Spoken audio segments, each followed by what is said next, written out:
Hi, my name is Maria Slaby, publisher of the Bunk Room magazine.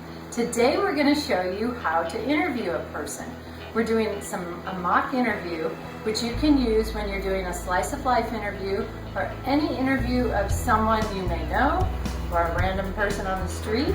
It's very fun and very simple. So today our mockers are Annika Slaby. Hi. She is, how old are you? I am 13 years old and I am 18 right for the Bunk Room. All right, and this is Margot Slaby. She's our executive editor, and she's going to be the interviewee, and Annika will be the interviewer. So we're going to show you the interview, and then we'll do some dissecting afterwards. So enjoy.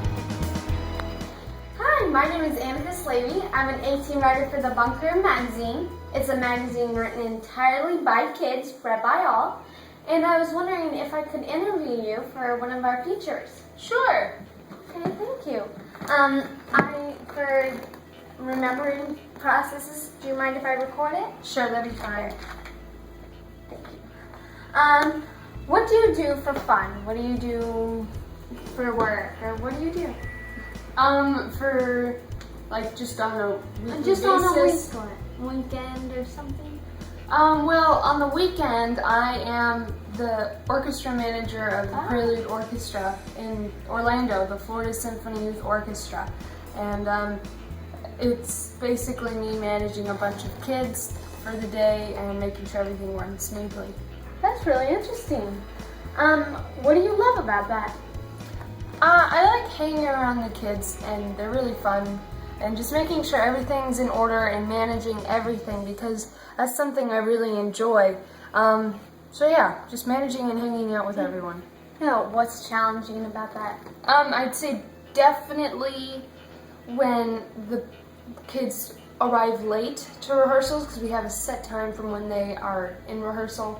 And a lot of the times, because my group is of little kids, from elementary, middle school age, they don't know how to drive. So it's their parents that I have to talk to and discuss like what problems are going on before rehearsal that are causing them to be late. And because that's an important thing of the rehearsals, since everyone's relying on everyone. Wow. Now, is it just like one group or is there multiple groups? In the orchestra itself, or like the big orchestra? The big orchestra. Well, there's 4 groups, 4 little orchestras in the company. There's the overture strings, which is just strings instruments, and then Prelude Orchestra, which is where I'm at. That's beginner level orchestra, and then there's Philharmonia and Symphonic, which gradually the difficulty increases. So, wow. Yeah. How many people are in just one orchestra? In my group, there's about 40 kids, but as the groups get bigger, harder, I'd say about 70 kids or something like that. Yeah. Wow. Now, how many concerts do you have a year? I say about 4 or 5, depending on what this, our boss's artistic director says. But yeah, I'd say about 4, 2 every half year. Wow. Now, is there auditions that people just pick you into a level, or? No, every spring they have auditions where the kids prepare an excerpt, a solo, and some scales, and they just play for a panel of judges, and then they either get into the orchestra that they want to, and the orchestra conductors decide their seats, or they get placed into another orchestra where the judges think is more beneficial to them. Oh, well, that's really interesting. Well, thank you so much. I really enjoyed this. This has been very interesting. And I was wondering if you could give me your name, age, phone number, and email address. So when I'm writing the article, if I have any questions, I could contact you. Sure, that'd be great. So now, when will I know when it's published? Is it going to be in this issue, or when will it be? Well, that's a good question. I don't know for sure, but if you go to thebunkroom.com, and subscribe to our weekly emails, then you'll know which issue. Okay, cool. Well, thank you so much. I really enjoyed it. Thank you. The handshake is one of the most important first impressions you'll give to a person. And you want to make sure that that handshake is good, because just to let you know that if you have a bad handshake, whoever you're meeting is not going to tell you you have a bad handshake, but they're going to remember it forever. So make sure that when you're shaking someone's hand, you look into their eyes, you shake their hand firmly, but not so firmly that you cut off their circulation, but that it's a nice firm handshake.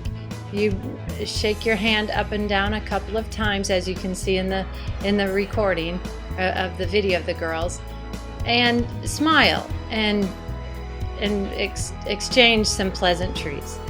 So that's really important, and you should really practice that. The next most important thing is to speak clearly about who you are in making your introduction. So you'll say your name and where you're from. And you're from the Bunk Room. You're a writer for the Bunk Room. And you're going to ask them if you could please interview them for an article in our magazine. Hi, my name is Annika Slavey. I'm an 18 writer for the Bunk Room magazine. It's a magazine written entirely by kids, read by all. And I was wondering if I could interview you for one of our features. Before you start the interview, you want to make sure you ask permission to record the interview. This is really critical so that you don't have to worry about scribbling down your notes fast and furiously when you should be really paying attention to what the person is saying. And that will allow you to offer better follow-up questions, and it will really help you after when you need to write the article. Do you mind if I record it? Sure, that'd be fine. The first question you're going to want to ask them is, what do they do? And more specifically, that means it could be anything from starting out by saying, what do you do? Meaning, what is your job? Or what is your hobby? Or what do you like to do in your free time? And then just see where that goes in the conversation. What do you do for fun? What do you do for work? Or what do you do? For like just on a weekly Just basis. on a weekend or something. The next thing you're going to want to ask is what they love about what they do. This is a really fun time for anyone who's being interviewed, because they love to talk about themselves. People like to be listened to and heard, and it's fun to share what you love about what you're doing. So that usually gets people really excited. And make sure that you're listening to what they're saying so that you can follow up with other questions, things that might interest you from what they have said. What do you love about that? I like hanging around the kids, and they're really fun, and just making sure everything's in order and managing everything, because that's something I really enjoy. So yeah, just managing and hanging out with everyone. And finally, the last type of question is to ask the person what is challenging about what they do. This is important that you phrase it this way, because we don't want to create so much negativity in what they might say. Where you could say, what don't you like about your job, or something like that. But to say what is challenging about it is almost more positive, because there's always a way to overcome a challenge. And then, of course, listen to their answer and provide more feedback in questions following up what they just said. No, what's challenging about that? I'd say definitely when the kids arrive late to rehearsals, because we have a set time from when they are in rehearsal. And a lot of the times, because my group is little kids from elementary, middle school age, they don't know how to drive. So it's their parents that I have to talk to and discuss like what problems are going on before rehearsal that are causing them to be late. And because that's an important thing of the rehearsal, since everyone's relying on everyone. Wow. Now, to finalize the interview, make sure you thank the person you're interviewing and tell them that you appreciate that they shared their time with you. And also, it's very important that you collect some information on them so that you can follow up with questions, and also for us at the Bunk Room so that we can follow up with any questions we may have. So make sure you have them write down their information. One common question you'll get at the end of the interview, or maybe even at the beginning, is when will this article be published? Well, the fact is we don't even know, and certainly you won't know because we don't even know. Just tell them that, and the best thing for them to do is to subscribe to our email updates at thebunkroom.com. Then they can be up to date on all of our publishing information. So there you have it. I hope you enjoyed it. Keep practicing, keep talking to people, and sharing your bunk room story.